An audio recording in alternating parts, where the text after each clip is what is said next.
Hello students, today is new chapter, second chapter of informatics practice, that is data handling using Python pandas. In this chapter we will cover descriptive statistics, max, mean, count, sum, mean and median, mode, quartile, standard derivations and variance. ये सारे हम पढ़ेंगे इसमें। ये आपने economics में भी पढ़े होंगे, लेकिन यहाँ पर हम कमांड के थ्रू करेंगे।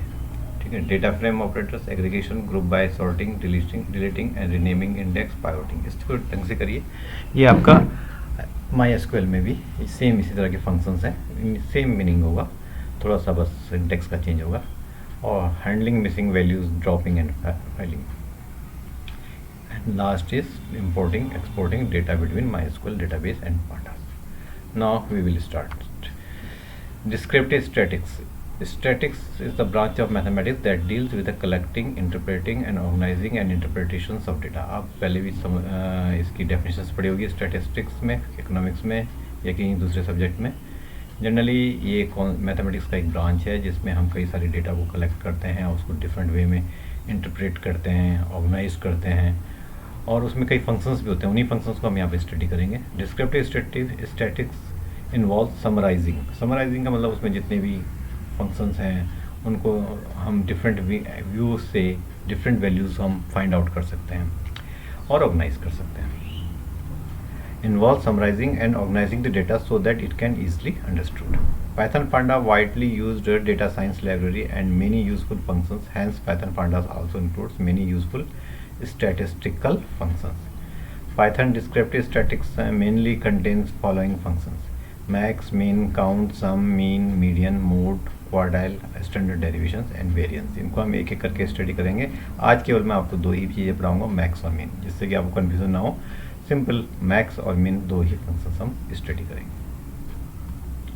पहले एक एग्जाम्पल ले लीजिए, उसी एग्जाम्पल पे हम मैक्स और मीन को समझेंगे। ये डेटा फ्रेम आपको पिछले चैप्टर में पता चल गया कि how to create a data frame. सबसे पहले हम क्या करते हैं, एक इंपोर्ट पांडा एसपीटी करते हैं, फिर एक डिक्शनरी बनाते हैं। तो डिक्शनरी में मैंने 2016, 17, 18 और 19 में 4 क्वार्टर्स की कुछ वैल्यूज़ डाल दी हैं। ठीक है, और ये डिक्शनरी फिनिश कर दी। अब उसको डेटा फ्रेम में कैसे कन्वर्ट करते हैं, सेल्स, यहाँ पे हम डीएफ लिख रहे थे जनरली, यहाँ पे मैंने इस बार सेल्स लिखा है। Sales equal to PD data frame sales. तो ये क्या है, डेटा फ्रेम बन गया। तो डेटा फ्रेम बनाना सीख लीजिए आप, क्योंकि हर जगह काम आएगा आपका ये।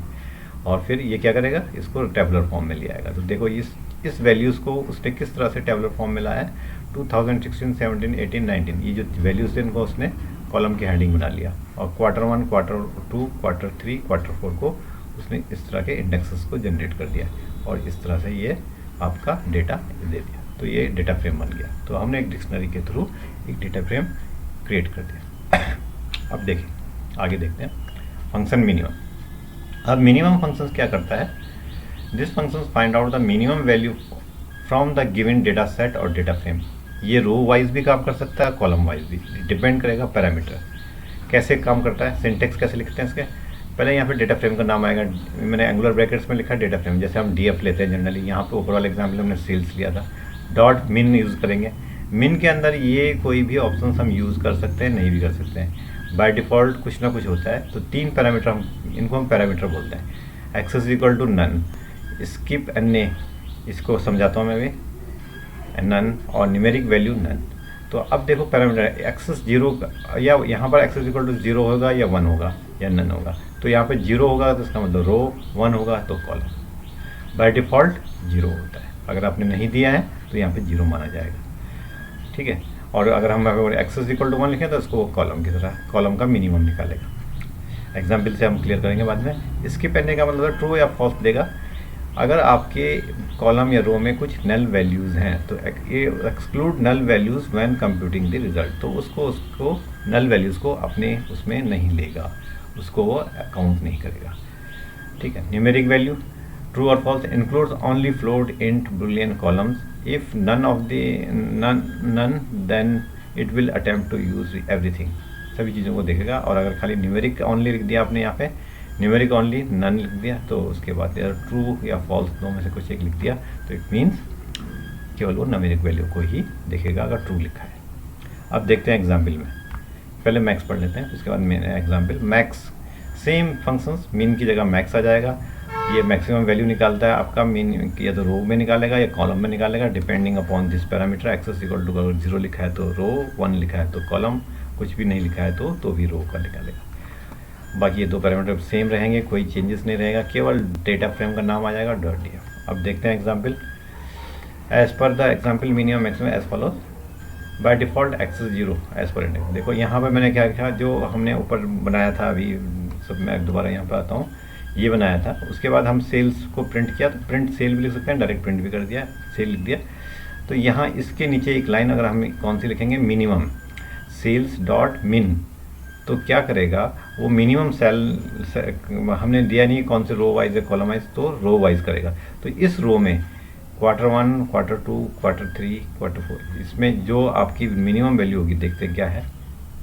देखो सेल मिनिमम क्या आउटपुट आया, 2016 में मिनिमम वैल्यू आ गया, 17 में ये आ गया, 18 में ये आ गया, 19 में। रो, हर रो का उसने क्या दे दिया, मिनिमम वैल्यू दे दिया। अगर यहाँ पे मैक्स होता तो ये मैक्सिमम वैल्यू हो जाती है यहाँ पे। तो आप देखो Q1 में, देखो Q1 में मिनिमम वैल्यू ये थी, इस Q2 में, तो 2017 में Q1, Q2 किसकी मिनिमम वैल्यू है, Q3 की मिनिमम वैल्यू। तो नीचे जाके देखेंगे हम, तो 7, 8, 9 थे, ठीक है। और अगर हम यही एग्जाम्पल एक्सेस इक्वल टू 1 कर देंगे, तो Q1 में कॉलम में 6 maximum value Q1, Q2, Q3, Q4, उसके अकॉर्डिंग आपका आ जाएगा आंसर मैक्सिमम वैल्यू के लिए।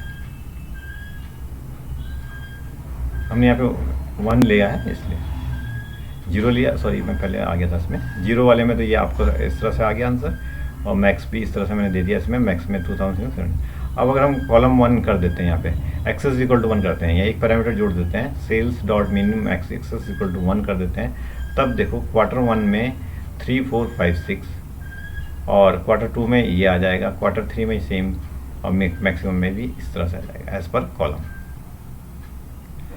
एक दूसरा एग्जाम्पल मैंने दिया यहाँ पे, इसमें जो पहला एग्जाम्पल अगर समझ में नहीं आ रहा तो इसमें क्या होगा, हमने TCS, विप्रो और L&T से अलग अलग क्वार्टर बनाए हैं, और उनमें हमने एक डिक्शनरी क्रिएट किया, और डिक्शनरी बनाने के बाद हमने क्या किया, डेटा फ्रेम बना दिया, डेटा फ्रेम को प्रिंट कर दिया। फिर हमने क्या किया, यहाँ पर हमने विप्रो डॉट, मतलब उस कॉलम का नाम स्पेसिफाई किया, विप्रो का मैक्सिमम। तो विप्रो का मैक्सिमम, ये जो DF है प्रिंट, पहले इस लाइन को देखिए, इसका आउटपुट तो ये आ गया, यहाँ तक पूरी टेबल आपकी ये आ गई। अब इस वाली, ये भी एक प्रिंट स्टेटमेंट है, तो इसका क्या है, विप्रो का मैक्सिमम। तो विप्रो का मैक्सिमम कितना है, 3600। तो देखो इसमें 3600 है, तो 3600 आपका प्रिंट हो गया ये। अब यहाँ पे हमने कहा DF dot max axis equal to 0। तो अब यहाँ पे हमने जब एक्सेस इज इक्वल टू 0 कर दिया, तो इसका मतलब रो वाइज, तो TCS जैसे पहले क्या था, विप्रो, L&T, ये 3 आ गए, और उनके मिनिमम वैल्यूज आ जाएगी। तो ये आज इतना ही किया मैंने हल्का सा, जिससे कि आपको ज़्यादा कन्फ्यूजन ना हो। ढंग से आप इसको स्टडी करिए, नोट्स बनाइए, इसको कॉपी में लिखिए, और फिर मुझे चेक भी कराइए। Thank you.